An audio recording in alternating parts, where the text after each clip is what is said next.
Welcome back to Attack on Titan Anime Review Special number 6. This one reviewing the 107th chapter for the Attack on Titan manga called Visitor. It starts off with Hugh talking with Eren in his cell, and she does lots of talking. Oh, I should point out though that in this entire chapter there are references to Titans, but there are no Titans at all. This is probably the first chapter in quite a while. I think like the last non-official time there's not been a Titan that physically appeared in any of these chapters. I would say it was about partway through the previous arc, because this arc, it feels like they're just trying. It seems like the writer of the series, Hijami, is just trying to fill in the gaps exactly what happened during the 4-year time skip. That's literally what this arc is, just filling the gaps, like while jumping back and forth to present day. He's like, and she asks like, why you look in the mirror? And it's like, keep fighting it. That's something he said in the previous chapter. And after talking to him for a little while, he's like, why are you here? And he said, I trusted you when you said you wouldn't sacrifice Astoria. And she says she hasn't seen him in 2 years. So apparently he was in the country of Morley for 2 years. Okay. They say he ran away as well, which I'm like, that's a little bizarre. So yeah, it just continues off with the flashback left off in the previous chapter by having the character interact with people who are visiting from a different country. And I think this is supposed to be Mitsuka. Yeah, I think it might be Mitsuka or Sasha. I can't really. Yeah, it's Mitsuka. Yeah, it turns out that this woman is part of the same family that she's part of. Yep. And the reason how is because she has a mark on her arm. Now, as far as I know, this mark has never been seen before on her arm before, and there has been no reason for this, and somehow she got the mark on her arm, somehow, possibly during a time skip, and she says, this mark has been passed on for generations in my late mother's family. I have been told to pass on to my own child when the time comes as well. Of course, the woman's shocked by it. And of course, and she does recognize it as like, what a noble deed. That's really nice of him. Of course, more diplomat stuff. One thing I should point out, though, is that Mita's scar that she has across the cheek, unlike in the anime, when you see it, it seems like a small, like little scratch mark. Here, it looks like it got a little bit bigger. I don't know why, but that's basically where it is. Yeah, this mostly is lots of talking. Of course, we see even Dawn Praxis makes an appearance during time skip. Oh, those of you curious, so where's Astoria? I will talk about her at the end of the chapter. Excuse me, mostly just talk about deals, diplomats. But this is a really good read. It took me a little while to get through this chapter because normally these chapters don't take very long. But this is by far a very long chapter. I have to look it up, but this is by far probably the longest chapter of the entire series I've actually read. Because generally these chapters are about 20 pages-ish. But this one feels like it's about 40 pages, probably longer. Okay, and we see Zeke. Yep. And he says he's a member of the royal, because he's a survivor of the Fritz family. He's a member of the true Eden Restoration Movement. Whereas he talks about like when he was younger, more fighting. But like I said, there are no Titans this whole chapter. And actually, scratch it. There's like no, yeah, this is a brief cameo by a Titan, but there's no Titan, actual physical Titans in this particular chapter. Mostly this is a woman representing, I think, don't remember the name of the country, but yeah, the country who's communicating in the previous chapter. But yeah, that's the thing about this chapter. Most of this chapter is a flashback. And we see he has like this strange device, and after talking for a little while, and now usually probably the leader of the nation apparently, I don't really know why this is. Apparently Mitsuka has been named the chief diplomat for the kingdom. As for how and when this happened, no idea. So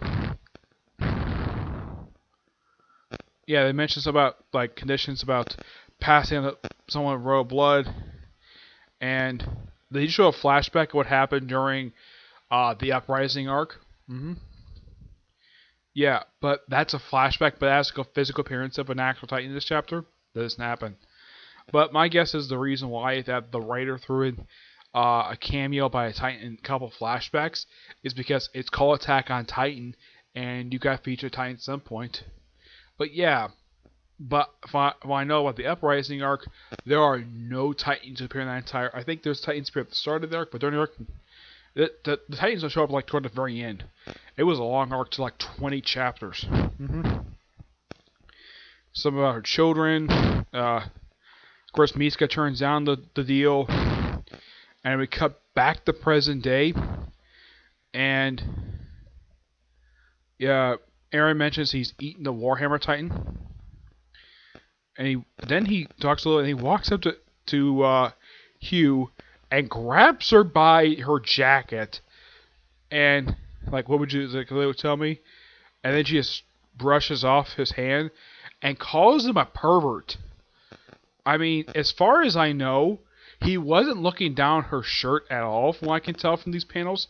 So, as for why in the world, and he wasn't like grabbing her breast or anything, or grabbing anything like inappropriate. He's just grabbing her jacket and part of her shirt, and she calls him a pervert for it. I'm like, really? And just Eren, the biggest mistake you made was passing the position commander to me. Yep. We got to a cemetery where they're visiting Sasha's grave. Yeah, Mitsuka's there visiting her grave, and of course one of the people from Marley, who actually started in the blimp, he gets sort of beaten up by, well, almost looks like he's getting beat up by one of them. But yeah, I think it's Connie who takes care of him. Yeah, it's Connie, and he's like very upset about Sasha dying, and then we see Sasha's father, and he's like, "You all seem to care a lot about my daughter," and then he's informed of what happened with his death of his daughter. What happened to Sasha? He says, "Excuse me, I'm a Marlin POW. I have a workman that loves work as a cook." And he says, "Your daughter always ate my food and was delicious. If you don't mind, please come and eat my cooking as well."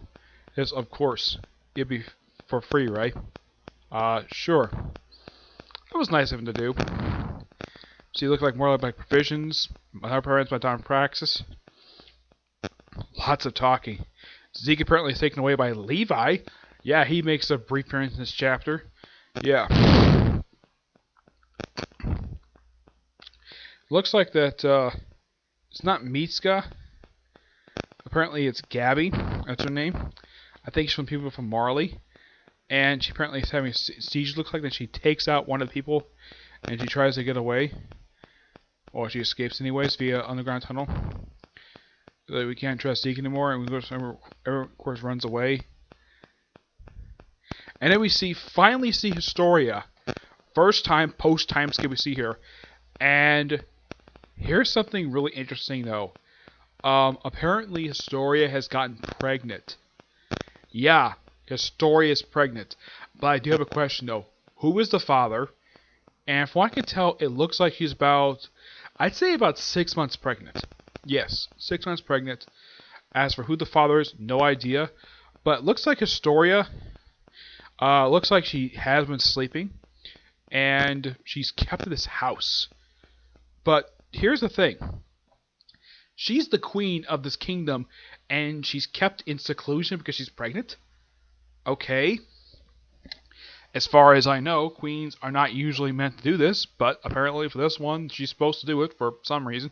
It's never explained why, but if I could tell for Historia, is that she's actually gotten taller in the 4-year time skip, and of course she got pregnant, so what I can tell about these flashbacks seen in the past couple, this chapter and the previous one, is it kind of takes place 2 years before present day. Yeah, that's my personal guess, anyways. It takes place halfway through the time skip, so we're loosely starting to see exactly, like what exactly is happening during this time skip. Yep. But I gotta hand it to this particular chapter. It was at least interesting. I mean, yeah, there's no action in this chapter. As a matter of fact, there has been action in this manga probably in about a couple chapters. Let's see here. This chapter is, wow, it's almost 50 pages. Like, sweet Jesus. Wow. I never suspected this particular chapter to be this long. Like I knew it was long, but 46 pages. Wow. What a long chapter. I don't think it's been an actual chapter been this long in the entire series, because generally a manga chapter is supposed to be about 20 pages usually. 17, 20 pages. This one is almost 50 pages long, which is probably far for this series, probably the longest chapter of the whole series. Though I have heard there was an arc released this past week that the next chapter for One Punch Man is also going to be really long as well. So it's like, are the monthly mangas going to have really long chapters? I haven't read the Boruto one. I'll do a review of it tomorrow at some point. But yeah, this was a really good chapter. And I like all the dialogue. I love the fact that there's a lot of focus on Mitsuki this chapter, which I think is fantastic, especially since she's a popular character. And the cameo by Levi, great. My only theory, the reason why that he only just makes a cameo, because one, he's popular, even though he doesn't do much of anything, but it's great to see the guy. And it's great the fact that people are still dealing with Sasha's death from the previous arc. This has kind of seemed like a new arc per se, because it was the aftermath of the previous 16 chapters. But this one feels like a new arc. But mostly put, it's kind of explaining what actually happened during that 4-year time skip. Though, apparently the first to go back is basically 2 years, and from what I could tell, they pretty much eliminated all the Titans on the island. I'm probably sure it took a while to do, and they apparently tore down all the walls. Yeah, it's even saying in this chapter they tore down all the walls, so there's no more walls in this entire island, which, that's interesting. So here's kind of the question: what the heck is the garrison going to do if they don't have walls to protect? Because that was technically their job, was to protect these walls. And my personal guess is because of all the campaigning. Now, even though at the end of chapter 90 they finally got to the coast and they finally got a chance to see the ocean, for a lot of these people, they had never seen the ocean their entire lives. And my guess is it probably took 2 years to make those two. My guess is during like the first half of the time skip, this is my personal theory what happened, is that they probably spent that time tearing down all the walls. Of course, they probably killed the Titans in the walls. As far as I remember, I think this was explained in the Uprising. I don't remember, it's been a while since I read it. So, they tore down the walls, they built up docks, and they opened up relations to other countries. From looks like from look at these particular countries, when they open up to one looks like some European country, one looks like an Asian country, possibly Japan. But yeah, it's good political stuff, which I don't mind that at all. Some people don't like seeing politics in comics. I don't mind it if it's done correctly. This is done correctly. Alright? And I'm going to give this chapter roughly a 9.5 out of 10. It's really good, but it's a long chapter. Now, as for how long Eren's going to be in that cell, who knows? Excuse me, he was only discovered in that cell just at the end of the previous chapter, after being absent from pretty much the entire chapter.